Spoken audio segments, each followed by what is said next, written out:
ওনাটা শেষ করে উনি বললেন যে জুলাই আন্দোলনের পর জুলাইয়ের একটি সনদ হয়েছে, এই সনদকে আইনি ভিত্তি নিশ্চিত করার জন্য বাংলাদেশের জনগণের কাছে দায়িত্ব দেওয়া হয়েছিল, সেজন্য গণভোটের আয়োজন করা হয়েছে এবং এই গণভোটের পূর্বে সকল দলকে নিয়ে ঐক্যমত কমিশন ছিল।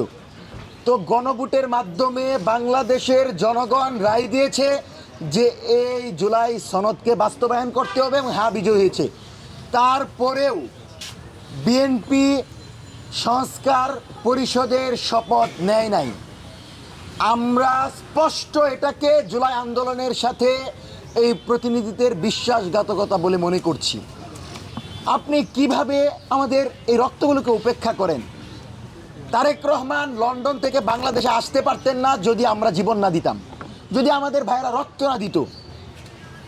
বাংলাদেশ জাতীয়তাবাদী দল ক্ষমতায় বসতে পারতেন না যদি জুলাইয়ের এই ভাইগুলো রক্ত দিয়ে হাসিনাকে বাংলাদেশ থেকে না তাড়াতো। তো তাদের রক্তের উপর দিয়ে এই সরকার এসেছে, এই সরকার এসেই জুলাই সনদের সংস্কার পরিষদে সাইন করলেন না। আপনি শপথ নিলেন না, সালাউদ্দিন আহমদ শপথ নিতে দিলেন না।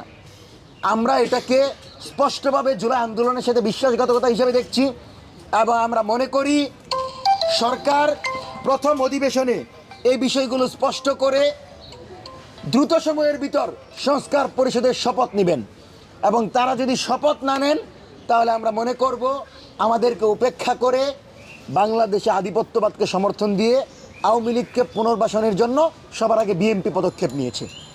সুতরাং বিএনপির কাছে আহ্বান থাকবে, দয়া করে প্রথম অধিবেশনের পর সিদ্ধান্ত নিয়ে সবার আগে এই শপথ নেবেন এবং বিরোধী দলের সাথে আলোচনার ভিত্তিতে দ্রুত সময়ের ভিতর জুলাই সনদ বাস্তবায়ন করবেন।